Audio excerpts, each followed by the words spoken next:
हरियाली तीज करने वाली माताएं थोड़ा ध्यान से सुनना।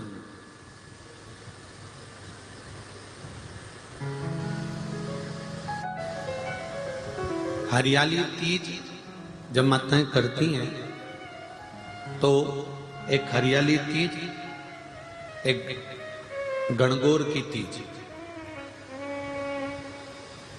ये दो तीज के व्रत ऐसे होते हैं जिसमें जब माताएं करती हैं तो उस समय पर उमा, ब्रह्मणी और लक्ष्मी, इन तीनों की आराधना का फल उसको केवल एक व्रत से प्राप्त हो जाता। अब देखिए, व्रत से एक ही उपवास से उसको संपूर्ण तप साधना का फल प्राप्त हो रहा, संपूर्ण तप साधना का फल उसको मिल रहा मात्र एक व्रत से। केवल एक व्रत कर रहे हैं और संपूर्ण तप साधना का फल उसको प्राप्त हो रहा है। तो ब्रह्मणी ने ब्रह्मदेव से मांगा, लक्ष्मी जी ने भगवान विष्णु से मांगा, पार्वती जी ने भगवान शिव से मांगा कि ऐसा वर दे दीजिए जिस वर से एक ही व्रत करने से संपूर्ण फल की प्राप्ति हो जाए, संपूर्ण फल मिल जाए। ऐसा एक व्रत का फल दे दीजिए, मात्र एक व्रत का। अब देखिए, ब्रह्मा, विष्णु और महेश, इन तीनों की जो देवियां हैं, ब्रह्मणी, लक्ष्मी और पार्वती, थोड़ा ध्यान लगाकर सुनना। तीज शिव महापुराण की कथा ही नहीं, आप जो तीज करते हो, हरियाली करो चाहे सातुड़ी करो, उस तीज की महत्वता क्या है, इस हिंगोली की शिव महापुराण की कथा में अपने को समझना है कि उसकी मूल तत्वता, उसकी महत्वता है क्या, उसका महत्व क्या है।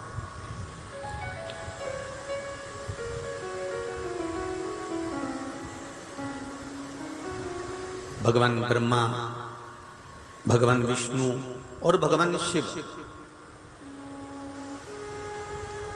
इन तीनों की जो अर्धांगिनियां, ब्रह्मणी, लक्ष्मी और पार्वती,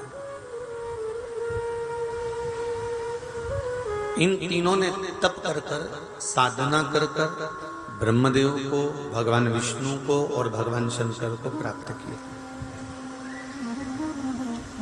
और तीनों ने प्राप्त कर कर तीनों देवताओं से वर मांगा कि वर हमको ऐसा दीजिए कि हमारे तप साधना का फल नारी को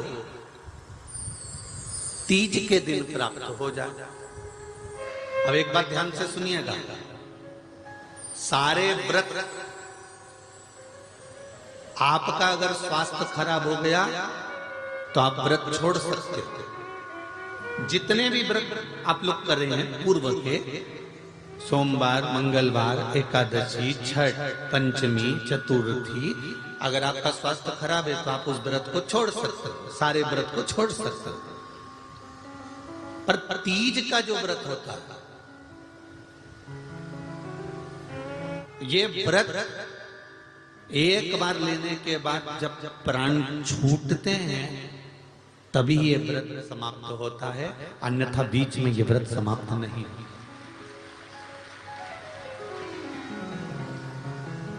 ये व्रत समाप्त होता ही नहीं। अगर शरीर से नहीं बनता कि अब हमारी अवस्था हो गई, अब शरीर से नहीं बन रहा है, तो भले एक पहर की पूजन कर कर, एक पहर का नियम धारण कर कर, एक पहर का स्मरण कर कर, एक पहर का पूजन कर धारण करो, और उसके बाद में भले आप थोड़ा सा जो भी आपको लेना है वो कर लो, पर इस व्रत को करना ही पड़ता है। इस व्रत का नियम ही यही है। एक बात और याद रखिए, श्रावण के महीने में सारे व्रत आते हैं, बहुत सुंदर सुंदर। छोटी तीज का व्रत भी अभी आ जाता है, बड़ी तीज का व्रत भी आ जाता है। ये 4 महीना जो व्रत आते हैं, इन व्रतों की मूलता क्यों कही गई है? ये सारे व्रत चतुर्मास के अंतर्गत ही आते हैं, इन व्रत को बाद में भी आ जाना चाहिए, पर नहीं, मूल जो व्रत हैं, पूजन है, अनुष्ठान है, देवी देवताओं के जो पूजन के भाव बताए वही चतुर्मास में बताए। इसका कारण क्या है? क्यों चतुर्मास के व्रत की महत्वता होती है? तो कहा इस चातुर्मास के अंतर्गत स्त्री नारी जो व्रत धारण करती है, हाथों में चूड़ा पहनना, पाँव में पायल पहनना, महावुर लगाना, मेहंदी लगाना, ये जितने छोटी तीज, बड़ी तीज और अन्य तीजों आएंगी, त्योहार आएंगे चतुर्मास में, माताएं हरतालिका तीज हुई, छोटी तीज, बड़ी तीज हुई, भादों के कोई व्रत हुए, अनुष्ठान हुए, छठ हुई, पूजन, जो भी माताएं पूजन करेंगी उसके अनुसार वो हाथों में, शरीर पर 16 श्रृंगार धारण करती हैं, बहुत सारे श्रृंगार धारण करती हैं, और श्रृंगार धारण करने के साथ साथ माताएं अखंड सौभाग्य की वस्तुएं भी इन 30 त्योहार पर दान करती हैं।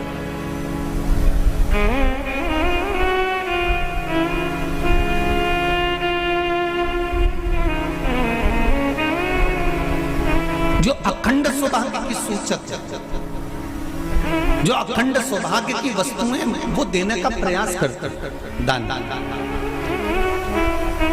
क्यों जीजियो, एक बात बताओ, जितने भी माताएं कथा सुन रही हैं और जितने फेसबुक यूट्यूब पर सुन रहे हैं और जितने आस्था चैनल पर सुन रहे हैं, श्रावण के महीने की श्रावण शिव महापुराण की कथा सुन रहे हैं, एक बात दिल से बताना, जितनी सौभाग्यवती माताएं होती हैं ये संक्रांति पर भी 13 चीजें दान करती हैं, 14 चीजें दान करती हैं। बीच में कोई 16 सोमवार का उद्यापन करेंगी तो भी सुहाग की सामग्री देंगी, उद्यापन करेंगी तो भी सुहाग की सामग्री देंगी, कोई कार्य करेंगी तो भी सौभाग्य की सामग्री देंगी। सौभाग्य की सामग्री का दान क्यों किया जाए?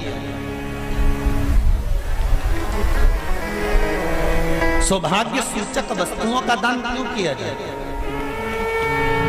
सौभाग्य की वस्तुएं क्यों प्रदान करी जाती है, क्यों दी जाती है? उसका कारण क्या है?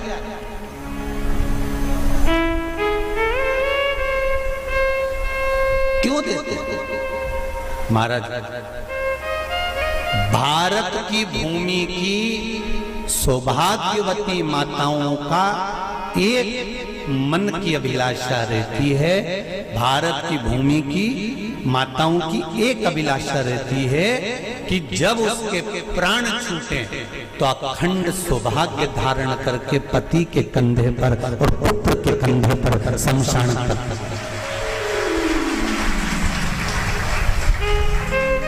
ये भारत की भूमि की माताओं की सोच है, उनके मन का संकल्प, उनके मन का भाव।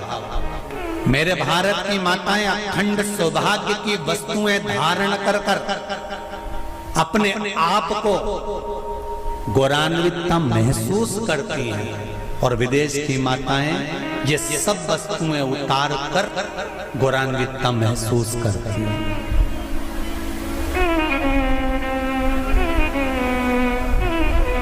क्यों देते हैं चूड़ी का दान, क्यों देते हैं बिंदी का दान, क्यों देते हैं अखंड सौभाग्य का दान? किस महाराज?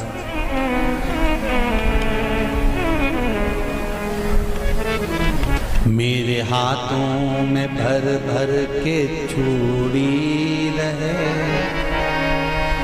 मेरे हाथों में भर भर के चूड़ी, और मैया कोई कामना मेरे मस्तक पे चमकती चूनर रहे, मेरे मस्तक पे चमकती चूनर रहे, और मैया कोई कामना मेरी मांगों में भर भर के सिंदूर रहे, मेरी मांगों में भर भर के सिंदूर रहे, और मैया कोई कामना नहीं मेरे पाँव में बिछुड़ी का जोड़ा रहे, एक बिछुड़ी नहीं, कितनी? 2, 3, 4, 5। एक एक पांव में जोड़े से बिछुड़ी होना चाहिए, केवल एक नहीं, सिंगल नहीं। वो तो आजकल का फैशन हो गया महाराज, जो केवल एक बिछुड़ी धारण कर लो उसी में फैशन दिखे। श्रावण की शिव महापुराण की कथा कहती है, जब बेटी को विदा करा जाता है और पहली बार बेटी के पांव में जब बिछुड़ी डाली जाती है तो वो बिछुड़ी भी अलग अलग नहीं होती, उस बिछुड़ी के जोड़ को चेन से एक दूसरे से बंधा हुआ होता। बोला सही है कि गलत है? जितने आस्था चैनल पर कथा सुन रहे हैं, जितने फेसबुक पर सुन रहे हैं, यूट्यूब पर सुन रहे हैं, सुन लेना कि मेरे भारत की माताओं का जब पाणी ग्रहण संस्कार किसी बेटी का होता है, उसके पांव में जब पहली बार बिछुड़ा पिनाया जाता है, बिछुड़ी पिनाई जाती है, तो वो बिछुड़ी भी एक दूसरे से बंधी हुई होती है, चेन से बंधी हुई होती है। उसको अलग अलग वाली बिछुड़ी शादी के मंडप में नहीं पिनाई जाती। क्यों?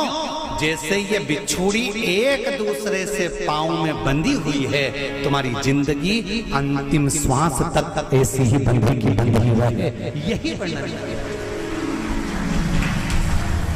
वो तो अब माताओं ने थोड़ा सा फैशन चेंज कर दिया, अब पांव में ज्यादा बिछुड़ी नहीं पहनती, गड़ती है, चुभती है, एक बिछुड़ी धारण है। महाराज पर नहीं, बिछुड़ी भी 2 हो, जोड़े से। हमारी माताएं, भारत की भूमि की जो माताएं हैं, ये चूड़ी भी हाथ में पहनती है तो जोड़े से पहनती है। बोलो जैसा सही है कि गलत है? एक अकेली चूड़ी माताएं हाथ में धारण नहीं करती हैं। अगर भारत की भूमि की संस्कारित माताएं हैं और भारत की भूमि की सभ्यता और संस्कृति को जानती है तो अकेली चूड़ी नहीं, जोड़े की चूड़ी पहनेगी, 2 चूड़ा डालेगी, 4 डालेगी, 12 डालेगी, पर सिंगल नहीं, अकेले। और सरल भाषा में समझ लो, हमारे यहाँ ठेले पर लेने जाओ तो जो केले अपन खाते हैं वो भी सिंगल नहीं देते, उसको भी जोड़े से दिया जाता है। 2 दूं की, 12 दूं की, आधी दर्जन दूं की 1 दर्जन दूं। अब अंदाजा लगाइए, हमारे यहाँ देने का भी एक भाव है। श्रावण के महीने की शिव महापुराण की कथा, जिसका नाम है श्रावण शिव महापुराण की कथा, ये कहती है कि पार्वती जी ने और गंगा जी ने ये चतुर्मास में जितना सौभाग्य का दान दिया है, उनके बराबर दुनिया का कोई व्यक्ति इतना सौभाग्य का दान नहीं दे सकता जो माता गंगा और पार्वती दोनों दान दे रहे हैं।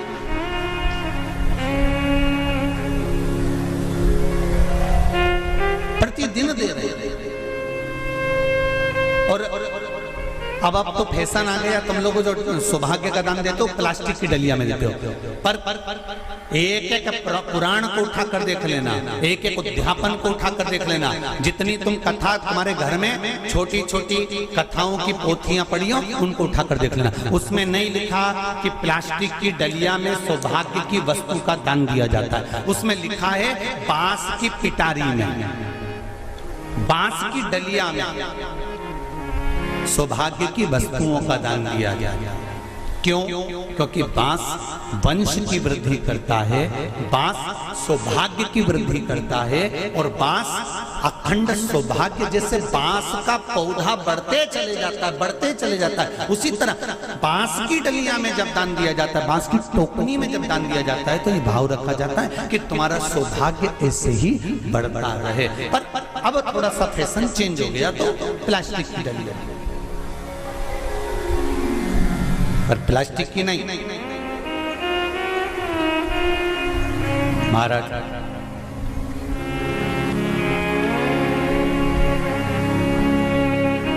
शिव तत्व की ओर चलते, शंभु शरणे पड़ी मांगू घड़ी रे घड़ी, दुख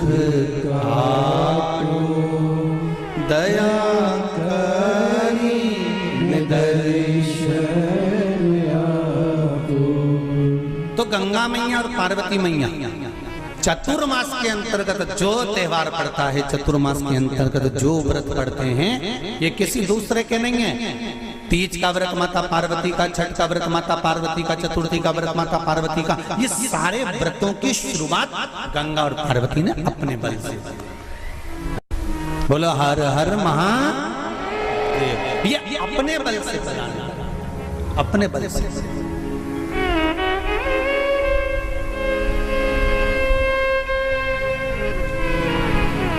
कथा पर विशेष ध्यान रखना। श्रावण महीने की शिव महापुराण की कथा कह रही है कि नारी का अखंड सौभाग्य कैसे रह सकता है।